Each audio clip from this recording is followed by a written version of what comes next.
Breaking news చూస్తున్నాం. I News MD Shravan Kumar Rao నివాసంలో పోలీసులు దాడి చేశారు. మాజీ ఎస్పీ ప్రణీత్ రావు శ్రవణ్ కుమార్ రావుతో కలిసి ఫోన్లో ట్యాపింగ్కు పాల్పడినట్లు స్టేట్మెంట్ ఇచ్చారు. ఐ న్యూస్ ఆఫీసులో ఒక ప్రత్యేక సర్వర్ రూమ్ ఏర్పాటు చేసి వ్యాపారవేత్తలు, రాజకీయ నాయకులు ఫోన్ ట్యాపింగ్కు పాల్పడ్డట్టు ప్రణీత్ రావు పోలీసులకు తెలిపాడు. ప్రణీత్ రావు ఇచ్చిన ఆధారాలతో శ్రవణ్ కుమార్ రావు ఇంట్లో పోలీసులు సోదాలు చేశారు. ప్రస్తుతం శ్రవణ్ కుమార్ రావు లండన్ పారిపోయినట్టు పోలీసులు అనుమానిస్తున్నారు.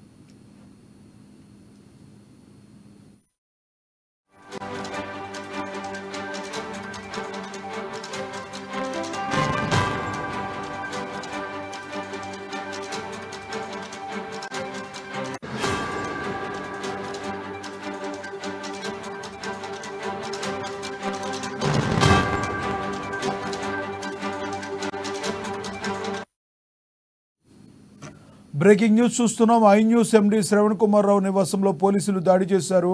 మాజీ డీఎస్పీ ప్రణీత్ రావు శ్రవణ్ కుమార్ రావుతో కలిసి ఫోన్ ట్యాపింగ్కు పాల్పడినట్లు స్టేట్మెంట్ ఇచ్చాడు. ఐ న్యూస్ ఆఫీసులో ఒక ప్రత్యేక సర్వర్ రూమ్ ఏర్పాటు చేసి వ్యాపారవేత్తలు, రాజకీయ నాయకులు ఫోన్ ట్యాపింగ్కు పాల్పడ్డట్టు ప్రణీత్ రావు పోలీసులకు తెలిపాడు. ప్రణీత్ రావు ఇచ్చిన ఆధారాలతో శ్రవణ్ కుమార్ రావు ఇంట్లో పోలీసులు సోదాలు చేశారు. ప్రస్తుతం శ్రవణ్ కుమార్ రావు లండన్ పారిపోయినట్లు పోలీసులు అనుమానిస్తున్నారు.